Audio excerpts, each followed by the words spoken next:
Hi, everybody. This is Addison Shonland. It is December the 13th, nearly Santa time. And Nitin, Sarin, and I are talking again about the Indian aviation scene. It's a pleasure to be back, Addison. Nice to see you We've again. we've seen all the different sort of the weather has changed, and we're still at it. So I'm not smart enough to know how to give up. absolutely, we may vary with times here and there, but we, Yeah. we definitely make it. So Okay, so there's been some interesting stuff. Not a lot of news, but the little bit that's happened is interesting. Go first. A lot of parked airplanes, a lot of broken engines, a lot of broken promises. yes, ironically, I just landed in New Delhi yesterday and happened to see the graveyard, as they call it. The situation is fairly grim because these aircraft have now been standing on the ground since the 10th of May, and well, earlier, a few days prior to the 10th of May, in fact. And we have been fairly heavily involved in the whole court uh, cases that have been going on behalf of certain lessors. And as I mentioned on our last episode, we are stuck quite traditionally in our Indian legal system, and we are waiting for the High Court of New Delhi to render a judgment either in favor of deregistration or against deregistration. But that has meandered along. It has taken certain, had certain delays because of the sheer pendency of the number of cases and a very large number of aircraft lessors who are represented by counsel. So the court is doing its very best, and we are hopeful that we should get some sort of sight of the end of the tunnel by the end of the year. So fingers crossed. But apart from that, we are lessors currently are fighting Go First and the administrator to allow them to maintain their aircraft, because the main concern is the aircraft are not being maintained, that Go First is not in a position to maintain them. So the lessors are essentially saying, look, guys, let us maintain them at our cost, because we are worried that our assets are going to rot. Right. They've got skin in the game. They need to protect that asset. Absolutely. So it's interesting, as Go First kind of exited the market, Akasa came online. Mm-hmm. And it's amazing when I look at the traffic numbers, it looks like the Indian aviation or the air travel market didn't skip a beat. Not at all. Not at all. I mean, despite all odds, despite, an ongoing bankruptcy, despite, a number of hitches along the way, I think it's just been extremely impressive. And, it's not been easy for the airlines. Look at Ikasa, for example. They've had all sorts of trouble with pilots. They've had trouble with, whether it's aircraft deliveries, but, you don't hear those things anymore, and they're just getting stronger and stronger. Right. It's interesting, though, that some of the Indian airlines, the senior management, you would think would know better than to mistreat a skilled labor pool with an international ability to move that skill. It's not like you have to apply to medical school or law school in each country to operate. There is a lot of reciprocity for commercial airline licenses. And there's this worldwide shortage of pilots. So if you're going to mistreat pilots, they can jump out of the system in a heartbeat. Interesting That's stuff. correct. That's correct. And my lawyer, the lawyer in my head, sincerely believes there are always two sides to a story. And indeed, it is strange for an airline to go after, such a highly skilled workforce. But let's see. They're strange times. You never know Right. what's going to happen. But I agree with you overall. Right. Next item that I wanted to ask you about is SpiceJet, the never-ending indigestion with too much spice and not enough jet. One of our colleagues who writes for us from India did a nice story yesterday about the increase in capital, and that obviously spiked the share price. What is your take on what's happening there? Well, as a brief overview, what's been mentioned in the press and what Spice has officially mentioned is that they've found funding to the tune of roughly 270 million US dollars. That is going to come in the form of Spice issuing equity shares for that amount to the investors.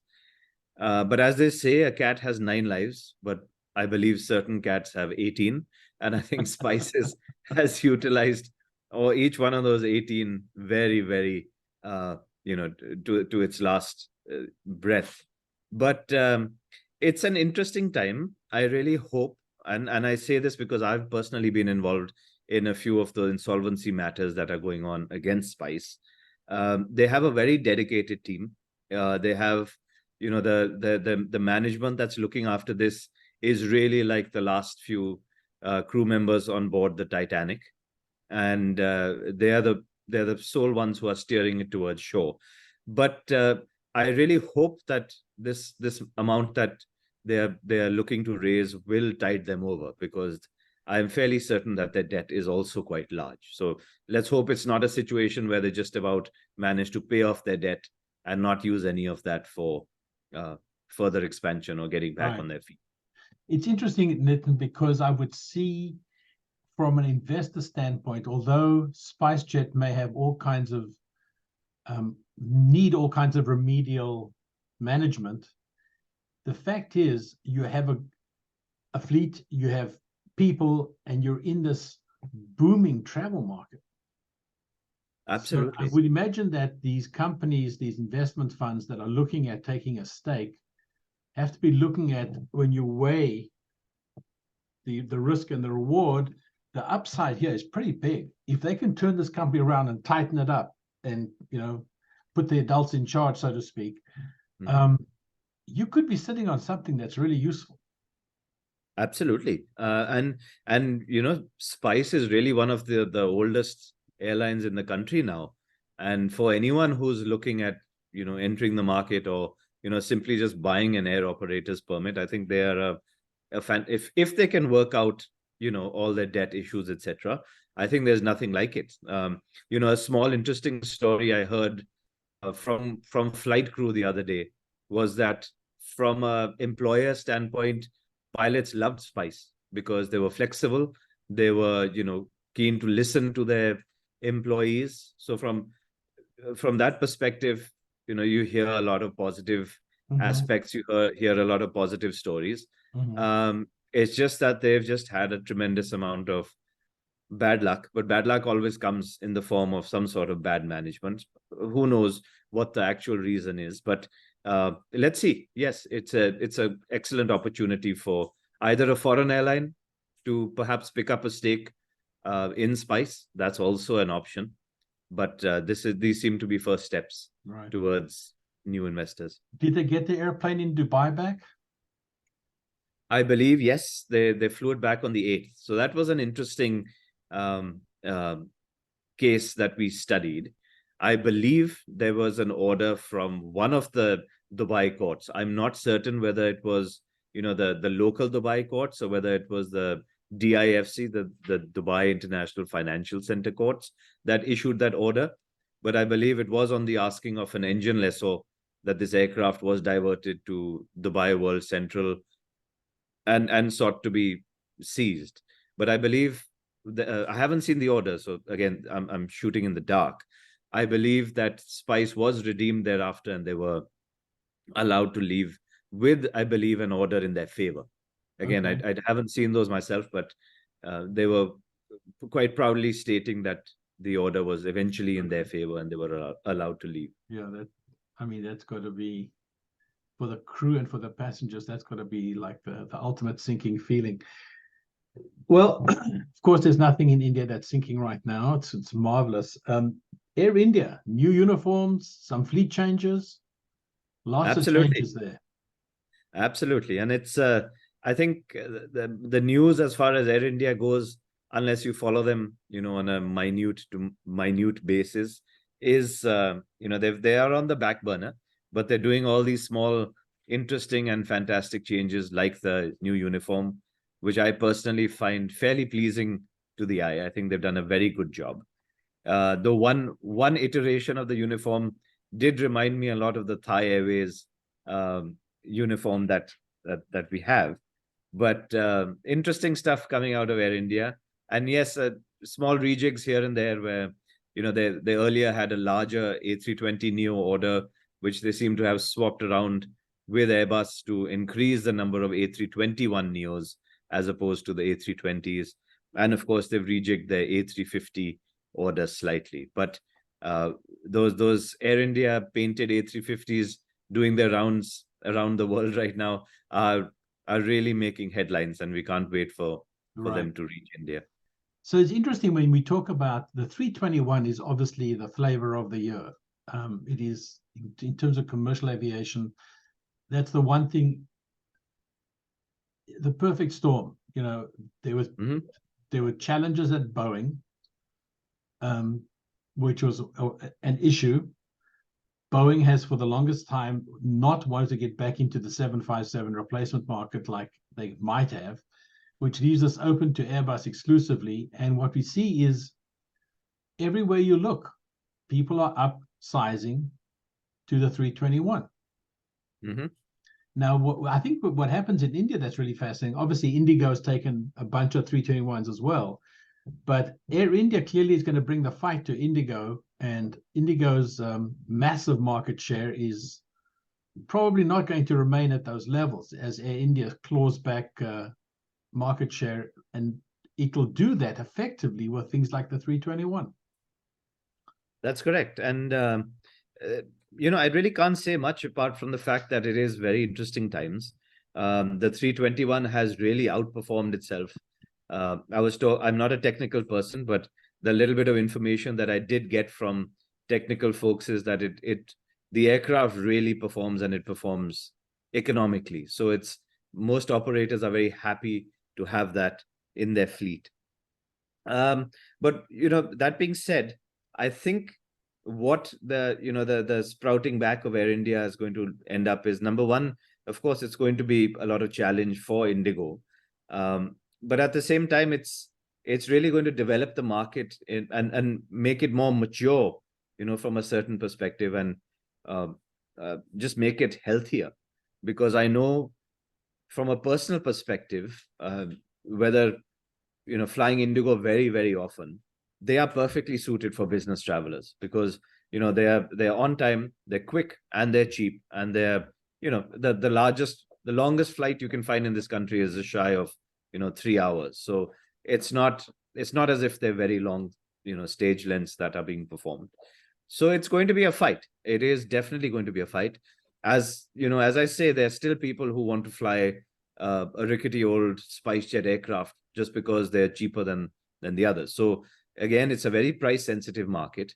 You will have passengers who are willing to fly at the cheapest possible option, irrespective of the frills that are given on board. So while Air India will have a fair share of its stars lined up, it's going to have to balance that between the price sensitive customer and customers who are willing to pay the extra for full service. Right. And of course, with something like a 321, there are two key issues here. Number one is when you have a pilot shortage and you need to move the volume, you fly a bigger airplane. If you can fly a 320, you can fly a 321. It's the same flight deck. That's number one. Number two, of course, is the fact that when you have this larger airplane, you can have premium seats.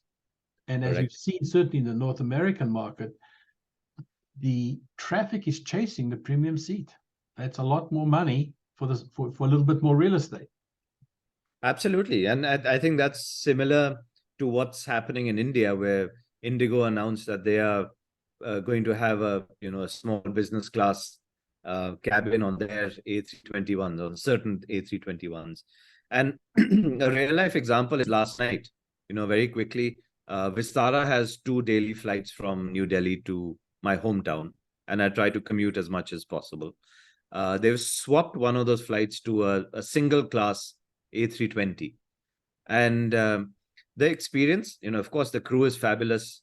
Everything else on board is fine, but the you reach a point where you do want to pay for the extra real estate. And quite frankly, there are lots of circumstances where a client of mine, for example, would be paying for the airfare. And in situations like that, you don't mind spending the little bit extra for that extra leg room. And you can really see the difference between a single class and, one of their 3-class aircraft. And there are many people, who I've met who said, why have they done that? It's and who are willing to pay for the real estate. So, Right. Overall, I agree with you. My last item I want to talk to you about is an experience that I had 2 weeks ago. I was at the Embraer Media Day in New York. It was on a Friday morning. The Thursday, they had briefed Wall Street analysts, and the Friday morning media people were invited. And it was very interesting how upbeat Embraer is right now. And about a week later, I got to do a Zoom chat like this with Arjan Meyer, the president of Embraer Commercial. And I asked him, if we look at Nigeria and India, where the 175 is now making some headway, which traditionally had been a North American regional jet. That's like its home. Now they're finding interesting little niches. And he said that's indeed correct. So I followed on and I said, look, if we know from the media day briefing that Embraer is feeling very good vibes about putting the C-390 military freighter into India, that will obviously come with Make in India requirements. India and Brazil are part of the BRICS. So there's a bunch of nice synergies there, which would probably lead to some sort of assembly line in India for the C-390. Well, once you've identified that market as the skill set, the resource pool to put this together, how much longer do we go before there's a commercial line in India? Probably with a 175, because as India's market, and we just talked about the maturing of the Indian air travel market, there's going to be a need for a regional airplane. There's lots of need for turboprops. Well, it doesn't take long before you go from a turboprop to a regional jet, because time is really what airlines sell. And so it's interesting, the idea of a final assembly line for Embraer in India looks like it's percolating quietly, but not too many people are talking about it. But I think that's a huge potential upside for India. Agreed. I think that's a very apt observation. In my opinion, I think it is it's not a question of if it will happen, it's a question of when it will happen. Right. I sincerely believe that we are still a very young industry. And I take, an example of the United States, where my favorite example is connecting, Boise, Idaho to anywhere else. That's where, a regional aircraft really plays its role. And, as we discussed in one of our discussions previously, currently what happens to one of the smaller players is there are no other smaller players. So you have only the other big boys, where you'll have Indigo who'll come in on an Airbus A320 and completely demolish that route. So in my opinion, I think it's going to take a few years, possibly even a few decades, for us to develop all those different layers of travelers, of segments, where the bigger boys will just say, hey, it doesn't make sense for us to be, flying on those routes anymore. We'd much rather hand them over to either a younger brother or a younger sister to take care of those routes for us. Right. And that's where I really see the use of setting up a final assembly line within the country, where we're not talking about a couple of hundred aircraft, where we could potentially be talking about a couple of thousand aircraft.